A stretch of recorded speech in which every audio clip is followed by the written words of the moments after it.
So, pleasure to meet everybody. My name is Greg McDonald. I'm a security solutions architect at SoftChoice. So, we're here this week partnering with DARKTRACE. We have a booth number 614. For those of you that don't know, SoftChoice is one of the largest resellers in Canada.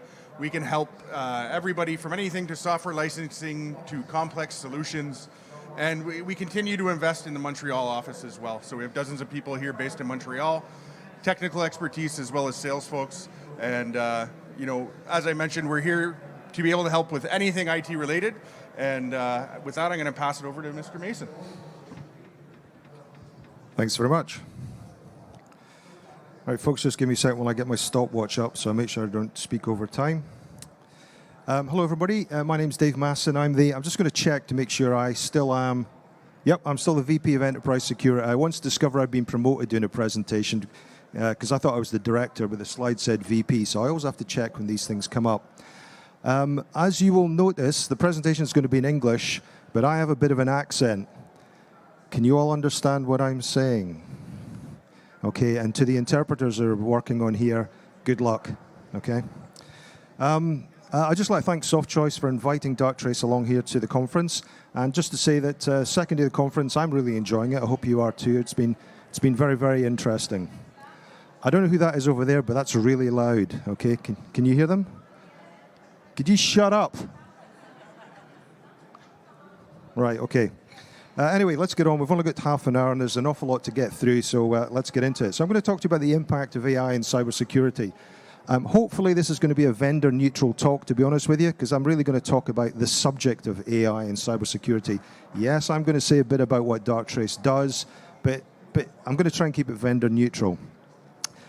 Because these are the practical implications of AI. Everybody talks about it, every man and his dog, even my grandmother, she's got AI as well. But I want to talk about the practical implications of it within cybersecurity. So without further ado, let's see if this is going to work. There we go. Right. AI. There really are benefits from using AI and its adoption in the enterprise and in general, okay? There's lots of scare stories out there. A lot of the scare stories are driven by ignorance, let's be honest about it. But AI will make the world a better place.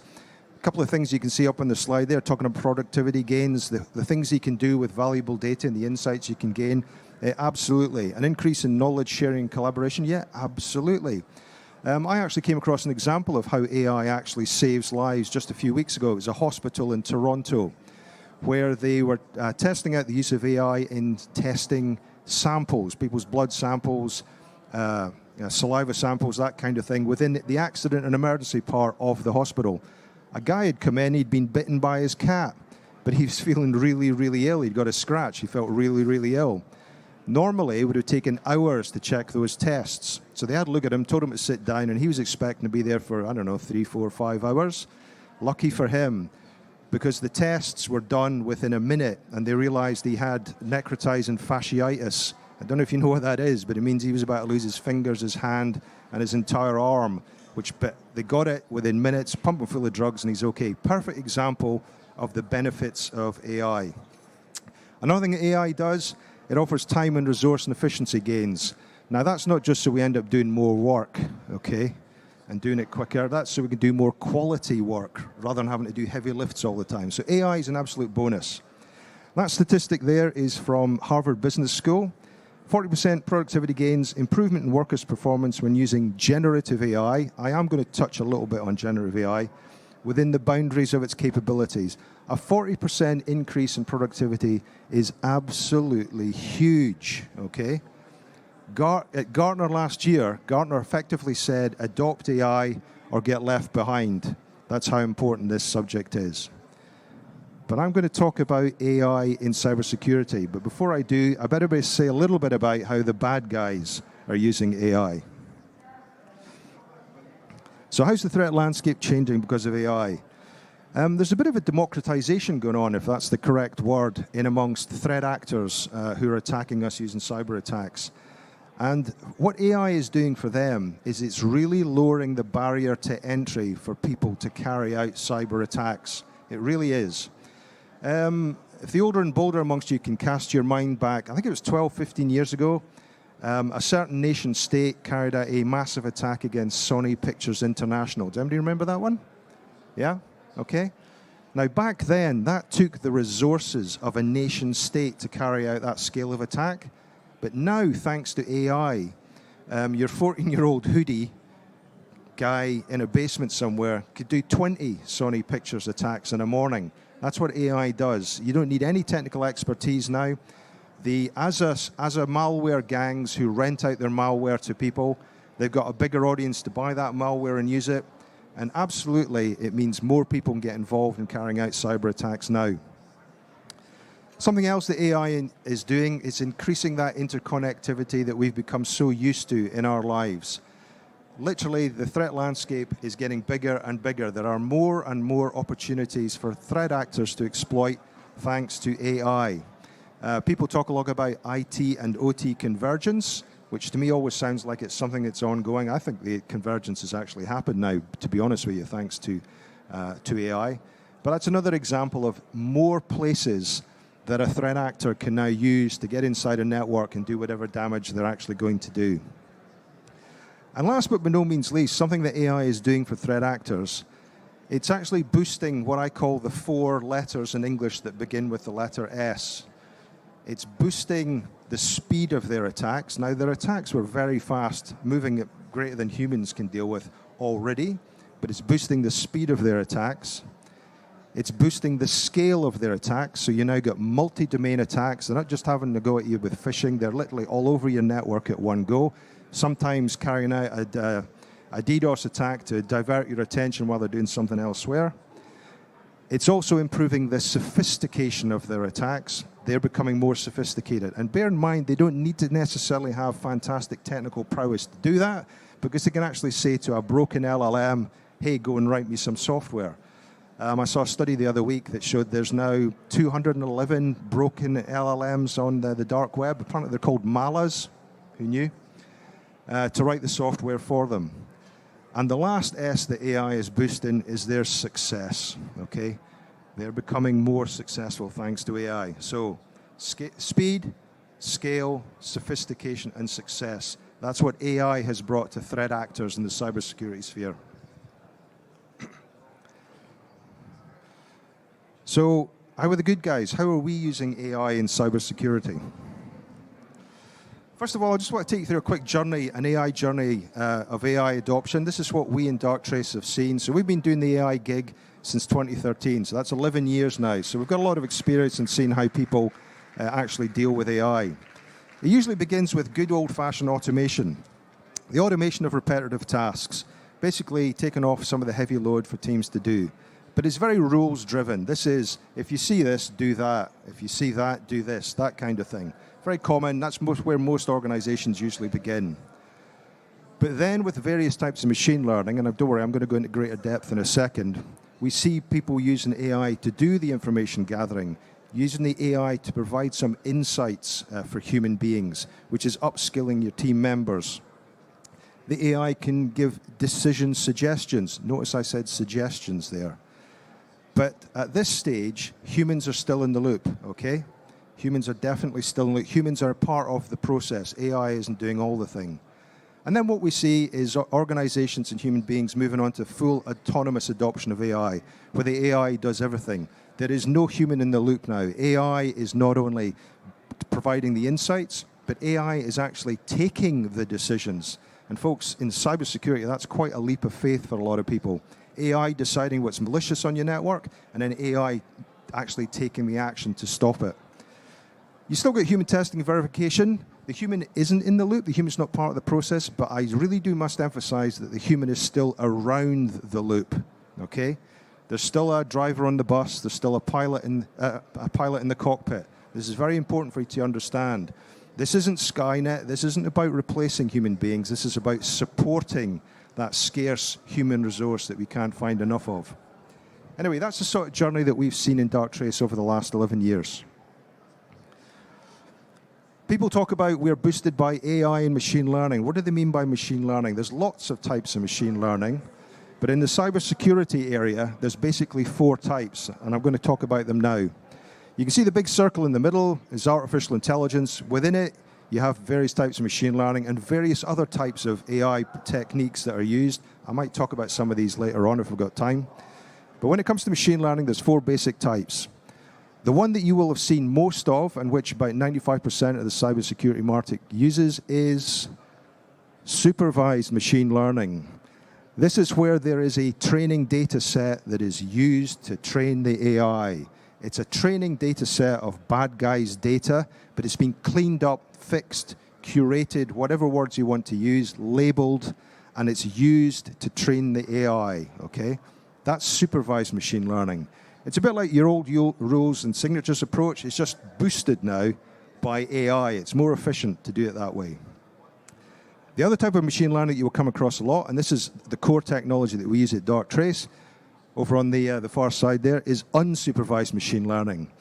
This is where there's no training data. You just literally point AI at whatever data there is. In our case, it's raw network traffic. And the AI comes to its own conclusions about what it is it sees. It usually does this through clustering, comparing and contrasting, pattern spotting. That's what unsupervised machine learning does. There's not many companies in this sphere that use unsupervised machine learning. We do. Abnormal, who I think are here, use it in their email. ExtraHop uses it, but it's not that common. But it is very useful, and I'll come on to that in a second. So that's unsupervised machine learning. Not cleaned up data, just allowing the AI to come to its own conclusions. Another one that's been around for quite a while is reinforcement learning. I actually touched on it when I spoke about automation. This is very rules-based. It's very reward and punishment-based, because if the AI gets it wrong, human beings tell them that it's wrong, gets punished, and tells them what the right thing is. So it's a bit like, do you remember when IBM came up with a piece of AI that beat the world Go champion? That's reinforcement learning, where you go from here to here, good, from here to here, bad, go back to the beginning again. Here to here, good, here to here, good, here to here, good, there, bad. That's reinforcement learning. Or my favorite example, and I saw it was on a test recently, it's like a decision tree. Do you want to be Scottish, right? That's the question. The answer is yes. Way, tick in the box, well done. People put no. Next step. What do you mean no? Of course you do. Go back to the beginning again. That's reinforcement learning, okay? It's a useful thing to do in cyber AI. Not so much useful when it comes to autonomous vehicles, because driving a car into a tree 50 times is an expensive way to teach the vehicle not to do it. But you will see that actually taking place. And the last type of machine learning is semi-supervised machine learning. We pretty much invented this one in the last 2 years. This is to cover, effectively, your ChatGPTs, your Gen AI, and your LLMs, because they consume both labeled, cleaned up, curated data, not enough of it, I'm afraid to say, but they also consume the world's data. And as you know, the data that comes off the internet isn't labeled or cleaned up or whatever, but they'll do both. Clean, curated data, like you get in supervised, but also just any old data like you would get, in unsupervised machine learning. So that's the 4 types of machine learning that you will find in cybersecurity. Supervised, unsupervised, reinforcement, and semi-supervised. Semi-supervised, just think LLM, okay, large language model. Where do these manifest themselves actually in cybersecurity? It depends. You see them in 3 main areas, and it depends on the kind of data that they're looking at. First one I'll touch on is attacker-centric supervised machine learning. So this is the supervised piece. And what it's trained on is bad guys' data, okay? Exclusively on bad guys' data or assumptions of what bad guys' data would be in the future. The type of output here you get is known attack patterns. I'm working my way across this way, okay? On this top one. What it's very useful for is detecting known attacks. Absolutely fantastic for that. Or things that are similar to known attacks. Absolutely very, very good for that. And boosted by AI, does it very efficiently and very well. However, remember, they're focused on bad guys' data, and they will only find the bad guys' data that they've been trained on. If they haven't been trained on a piece of bad guys' data, you're going to get hacked, and that's why companies get hacked. Can't detect unknown novel threats, can't detect an insider, because the insider, he or she hasn't decided to be bad yet, okay? So you don't know how bad they're going to. You can't do this. You can't write a rule of signature for that. And another drawback is you have to have an exhaustive data integrity process. You're constantly cleaning the data, and you're constantly updating the data. Anybody here used Chrome? See how often Chrome updates a week? There you go. That has to be constantly updated.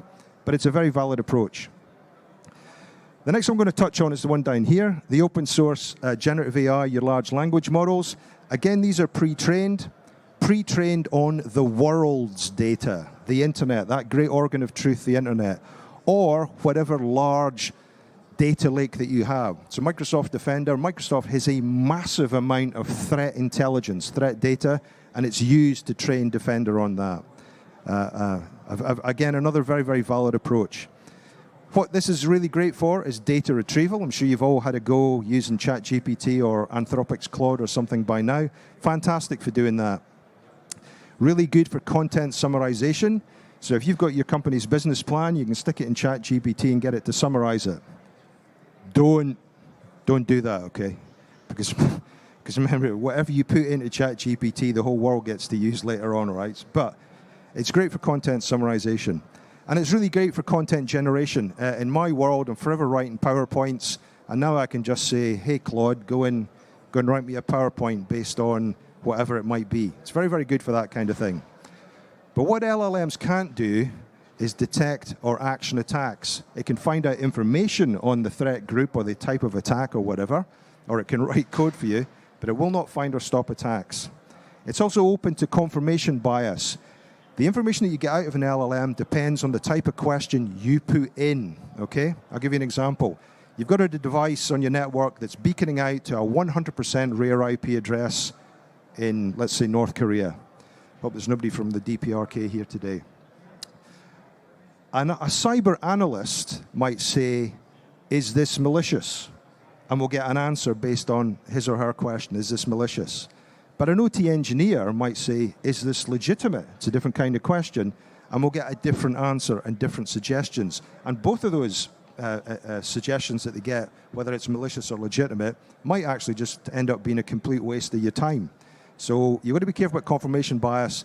And the last thing you need to be careful about is a thing called hallucinations, which is a really fancy word for just big mistakes, okay? They do make a lot of mistakes. Last year, Gartner was saying expect a hallucination rate of between 25 and 35%. There you go. Stanford University did a test of all types of generative AI in January this year when asking it for legal advice. And the hallucination rate, you ready for this, was 69 to 85%, which I would suggest is just rubbish. So there are drawbacks to this. And the last type of machine learning that you will see is the one DARKTRACE uses. It's business-centric, unsupervised machine learning, which focuses only on the data of the organization that the AI is trying to protect and nothing else. No other data from anywhere else, just the data from the organization. That's what it's trained on. It's very good for anomaly detection, probabilistic modeling, relationship analysis, attack simulations, a bit like supervised machine learning. Very good for detecting unusual behavior, anything that's unknown, novel threats, changes, anything that's like that. Very good for finding that kind of thing. The drawback to unsupervised machine learning is it produces a lot of alerts, sometimes known as false positives, but it produces a lot of them. And what you've got to do to reduce that is write an awful lot of models and do a lot of back engineering in order to turn that information that it's found out about an organization into whether it's malicious or not. You do have to do an awful lot of that work. That's one of its drawbacks. And as it says in the bottom there, every method has its own strengths and weaknesses. Don't invest in just one AI technique.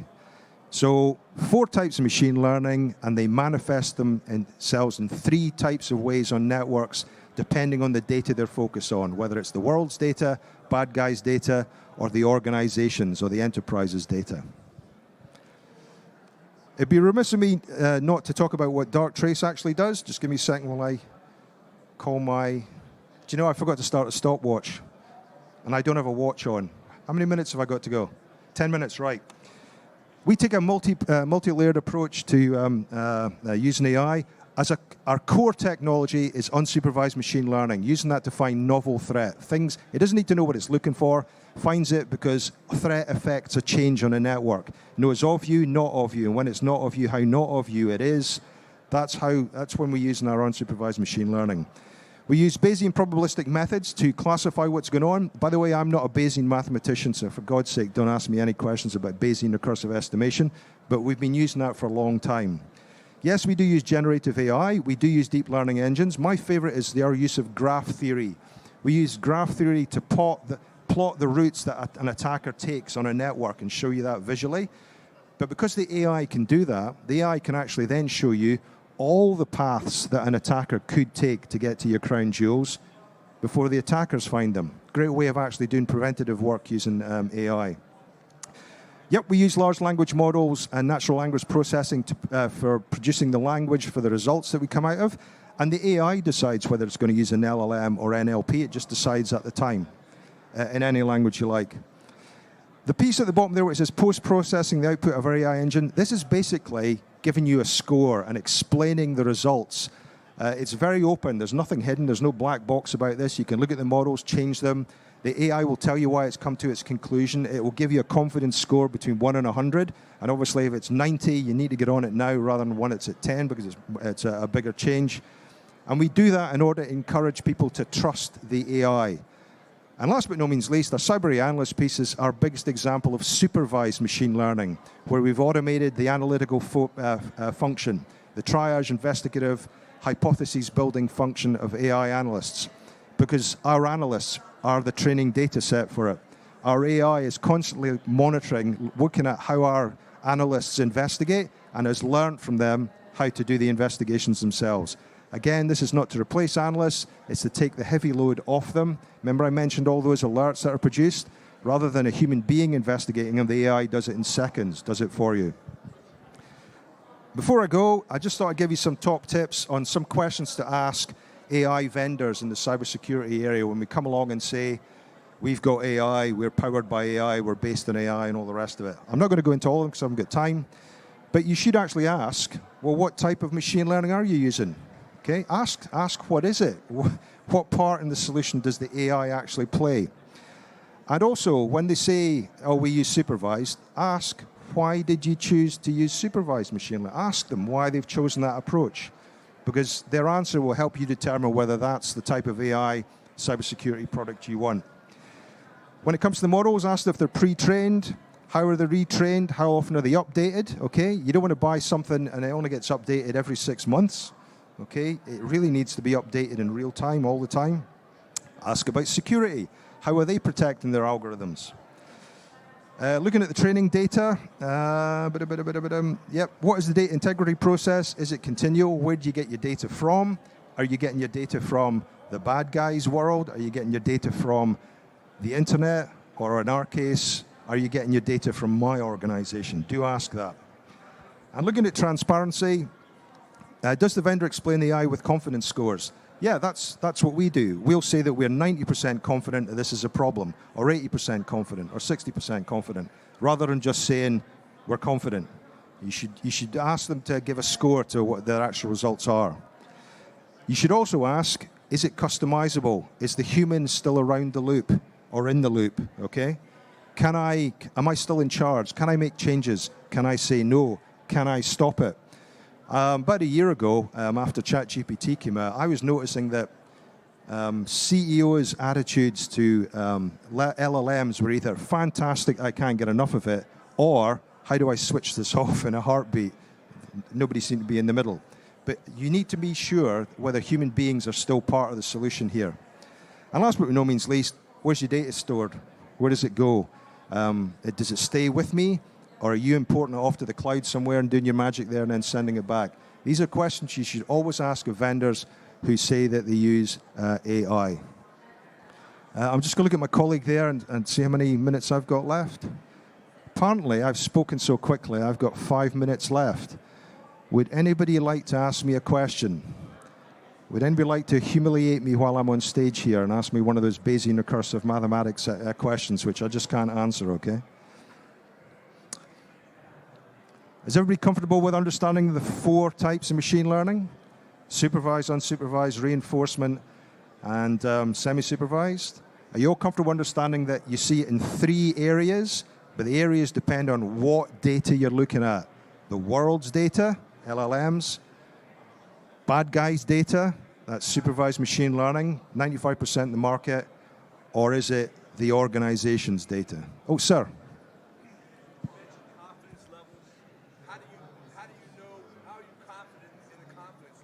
Okay, the gentleman's question is how are we confident in the confidence levels of the AI when it says it's 60% confident or 70% confident? That's where, remember I said don't ask me a question about Bayesian recursive estimation? That's there. So the way Bayesian recursive estimation works, this is going to sound like I'm trying to dodge the question, but I do need to talk about this. The Reverend Bayes was looking to prove the existence of God, and he decided to find it in little hints about it in the environment around him. And from those little hints, he would then piece together the fact that God existed. He died, he was an English Anglican priest, and he died an Anglican priest, so maybe he worked it out, okay? That's what we're doing. We're not looking for the one big anomaly and giving it a score. The score is based on taking little bits of evidence, changes that the AI is seeing, maybe just in one device, but it's probably, if it's a proper attack, it'll be on several devices and in several areas around your environment. And it's pulling them together, and from that, working out, I think, based on what all these different things that I'm seeing, that I am 30% sure that this is a change, and it is a change, and this is how much of a change it is. Remember, the AI knows of you and not of you, and when it's not of you, how not of you it is in comparison to how you were before you changed. That's how the confidence score comes out from the AI. Does that make sense? Come round the booth and I'll get one of our techie guys to talk to you. Ladies and gentlemen, we've got time for one more question before we go. Okay, we're at booth number 614. Come round to booth 614. I'm there with my colleagues from Salesforce and DARKTRACE and ask us loads of questions. Thank you very much for your time. Much appreciated.